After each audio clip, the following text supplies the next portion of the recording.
पटना में खलबली है, ट्रिपल मर्डर। और ट्रिपल मर्डर से एक बार फिर से साबित हो चुका है कि पटना में जंगल राज है कि सुशासन है। भैया, पटना में क्या है? तो राक्षस राज है पूरी तरीके से। ये आप जाइए ना, कहीं भी आप गांव-गांव में जाकर के पूछिए, पूरी तरीके से राक्षस राज है। कोई ऐसा दिन नहीं है जिस दिन बिहार की राजधानी में, गांव की तो बात छोड़ ही दीजिए, सुदूर इलाके की तो बात छोड़ ही दीजिए, क्योंकि वहाँ पे मीडिया वाले बंधु पहुँच नहीं पाते हैं। बिहार की राजधानी पटना में कोई ऐसा दिन नहीं है जब 5-10 हत्याएं नहीं हो।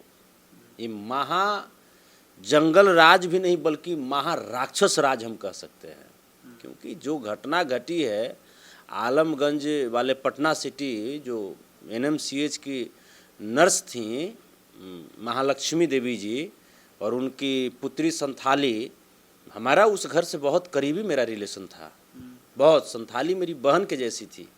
और आज के करीब करीब मुझे लगता है कि 1.5 साल पहले मेरी आखिरी बात हुई थी, जेल जाने से कुछ दिन पहले।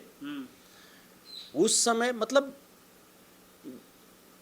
उस समय भी परेशान थी। और मैं आपको बता रहा हूँ पत्रकार महोदय, मैं दावे के साथ कह रहा हूँ कि सबसे पहले वहाँ के स्थानीय थाना प्रभारी को, जितने भी पिछले 3 साल में जितने भी थाना प्रभारी रहे हैं आलमगंज थाना में, उनको बुलाया जाए, बैठाया जाए, डिटेंट किया जाए उनको, और उनसे कड़ी पूछताछ की जाए। 10 मिनट के अंदर में हत्यारा कौन है वो सामने आ जाएगा, क्योंकि हत्या जो है ये थाना प्रभारी के इशारे पे हुई है, ये मैं दावे के साथ कह सकता हूँ। क्योंकि 2.5 साल 3 साल पहले से वो महिला प्रताड़ित थी और वो थाने में लगातार एफआईआर दे रही थी, लगातार आवेदन दे रही थी। मेरे सामने की बात है, मेरे सामने की बात है। और बहुत सारे न्यूज़ चैनल में भी बहुत सारे पत्रकार बंधु भी गए थे वहाँ पे।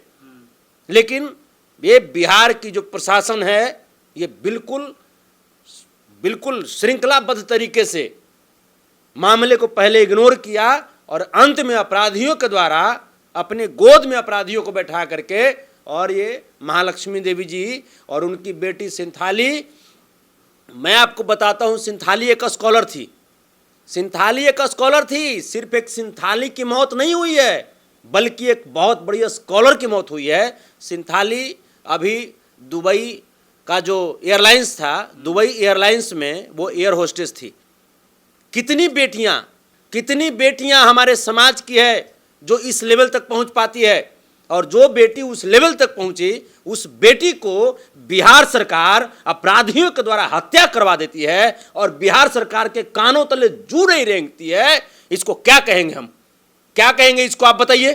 क्या ये जो एसएसपी साहब गए वहां पे, बोले कि ऑर्गेनाइज्ड ये क्राइम नहीं है, ये एसएसपी साहब आप नए आए हुए होंगे यहाँ पे, आप वहाँ पे थाना प्रभारी को पूछिए बैठा करके, और पिछले 3 साल में जितने भी थाना प्रभारी आलमगंज थाना के रहे हैं आप उनको पूछिए, वो आपको बताएंगे कि ये पूरी तरीके से ऑर्गेनाइज्ड क्राइम है। और इसमें विफलता है पत्रकार महोदय, ये सरकार की विफलता है, ये प्रशासन की विफलता है, और नीतीश कुमार जी को इस्तीफा दे देना चाहिए नैतिकता के आधार पे।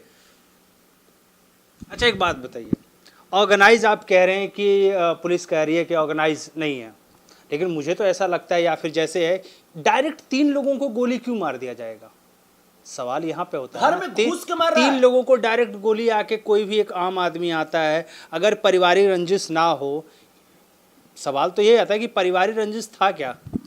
बिल्कुल। आखिर 3 साल पहले, 3-3.5 साल पहले आप आलमगंज थाना जाइए तो मैं एसएसपी साहब को मैं चुनौती देता हूं, आप एसएसपी साहब, आप आलमगंज थाने के थाना प्रभारी को आप बैठा करके पूछताछ कीजिए।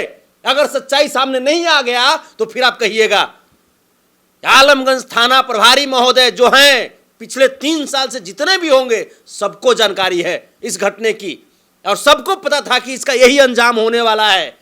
और इसीलिए ये लोग, प्रशासन के लोग, चुप्पी बांध करके बैठे हुए थे। और मुझे शक है कि कहीं ना कहीं ये प्रशासन के लोग अपराधियों से पैसा लिए होंगे, और महालक्ष्मी देवी और संथाली की, और साथ साथ उनके पिता धनंजय मेहता, जिनको गोली मार दिया गया, मौके पे महालक्ष्मी जी और संथाली की मौत हुई, और धनंजय जी पैरालिसिस अटैक पहले से उनको है, वो जिंदा या मुर्दा क्या, उनको संभालने वाले यही दो लोग थे।